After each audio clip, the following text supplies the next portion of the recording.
Di tanah Jawa yang subur, berdirilah kerajaan Prambanan yang dipimpin oleh Prabu Baka. Raja ini terkenal akan keberanian dan kebijaksanaannya, menjadikan Prambanan sebagai salah satu kerajaan yang makmur.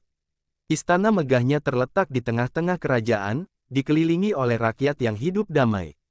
Prabu Baka memiliki seorang putri yang kecantikannya luar biasa, bernama Roro Jonggrang.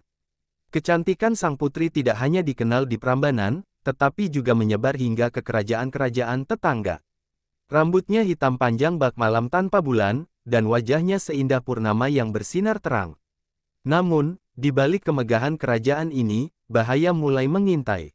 Kerajaan Prambanan mendapat ancaman dari Bandung Bondowoso, seorang pangeran sakti yang dikenal dengan kekuatan luar biasanya. Ambisinya yang besar membuatnya bertekad menguasai wilayah Prambanan. Bandung Bondowoso akhirnya menyerang kerajaan Prambanan dengan bala tentaranya. Pertempuran berlangsung sengit antara pasukan Prabu Baka dan pasukan Bandung Bondowoso. Dengan kekuatan sihirnya, Bandung Bondowoso berhasil menghancurkan pertahanan Prambanan. Prabu Baka pun tewas dalam pertempuran tersebut, meninggalkan Roro Jonggrang dan rakyatnya dalam keadaan berduka. Setelah menguasai Prambanan, Bandung Bondowoso memasuki istana. Di sana, ia untuk pertama kalinya melihat Roro Jonggrang, yang kecantikannya membuatnya terpana.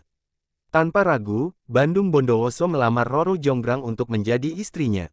Ia percaya bahwa dengan memperistri sang putri, ia akan mengukuhkan kekuasaannya di Prambanan.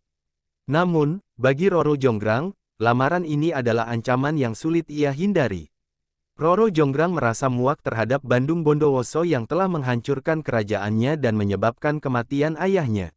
Namun, ia tidak bisa menolak lamaran itu secara langsung karena takut akan kekuatan Bandung Bondowoso yang bisa menghancurkan segalanya. Roro Jonggrang mencoba mencari cara untuk menghindari pernikahan tanpa menimbulkan kemarahan Bandung Bondowoso. Ia berpikir keras hingga akhirnya menemukan ide untuk memberikan syarat yang tampaknya mustahil.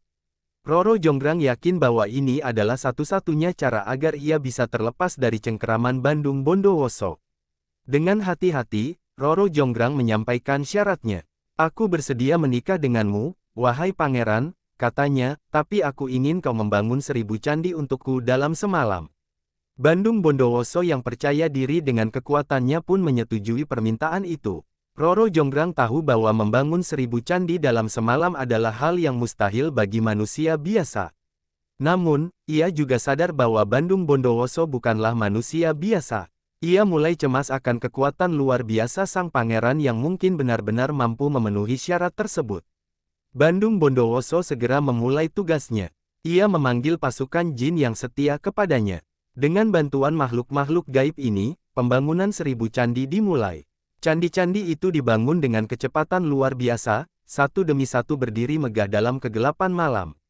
Melihat keajaiban yang terjadi, hati Roro Jonggrang mulai berdebar. Jika Bandung Bondowoso berhasil, ia tidak akan punya alasan untuk menolak pernikahan. Roro Jonggrang mulai merencanakan cara untuk menghentikan pembangunan tersebut.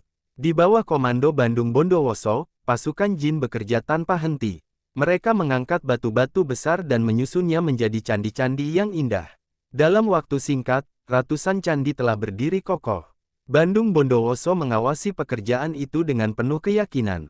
Ia percaya bahwa tidak ada yang bisa menghalangi dirinya untuk memenuhi syarat dari Roro Jonggrang. Ia bahkan mulai membayangkan hari pernikahannya dengan sang putri yang selama ini ia dambakan.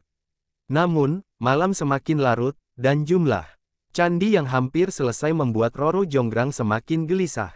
Ia tahu bahwa jika tidak melakukan sesuatu, Bandung Bondowoso akan berhasil menyelesaikan tugasnya sebelum fajar. Roro Jonggrang merasa tidak berdaya melihat kemajuan pesat dalam pembangunan candi. Sebagai putri yang cerdas, ia tidak ingin menyerah begitu saja.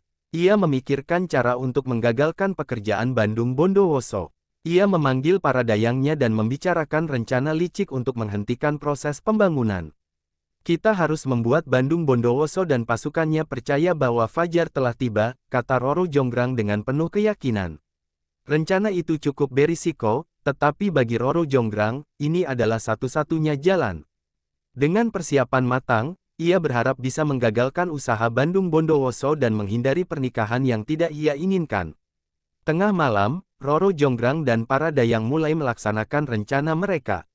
Mereka membunyikan lesung dengan keras, meniru suara aktivitas pagi hari. Api unggun dinyalakan di beberapa tempat untuk menciptakan cahaya seperti matahari terbit. Suara gaduh yang mereka ciptakan membuat ayam-ayam terbangun. Ayam-ayam itu pun mulai berkokok, menambah kesan bahwa pagi telah tiba. Dari kejauhan, suasana ini benar-benar menyerupai fajar yang menyingsing. Pasukan jin yang bekerja tiba-tiba berhenti. Mereka mengira waktu mereka telah habis karena pagi sudah datang.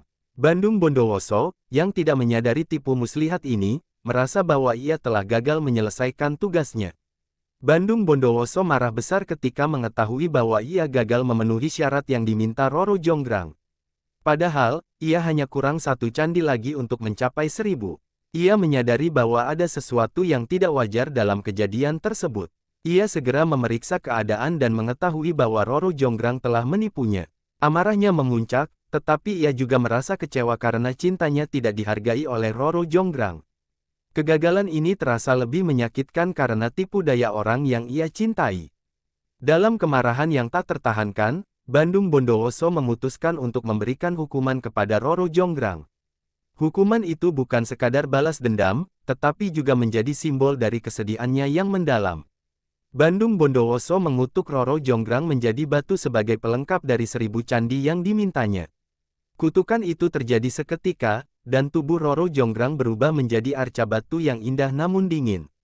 Roro Jonggrang yang selama ini ingin menghindari pernikahan akhirnya harus menerima nasibnya. Tubuhnya kini menjadi bagian dari candi yang ia minta sendiri. Bandung Bondowoso meninggalkan tempat itu dengan hati yang hancur, meski dendamnya telah terbalaskan.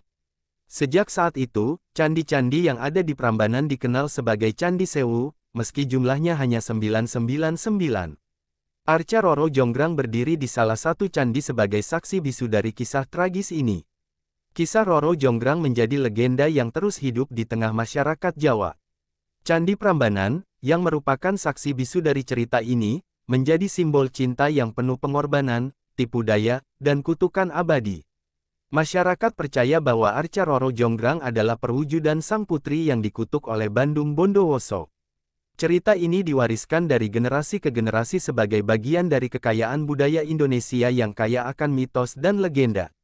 Kini, Candi Prambanan menjadi salah satu destinasi wisata terkenal, menarik perhatian wisatawan dari seluruh dunia. Keindahan arsitektur candi ini tidak hanya memukau, tetapi juga membawa cerita yang mengingatkan kita akan pentingnya kesetiaan, kejujuran, dan keikhlasan.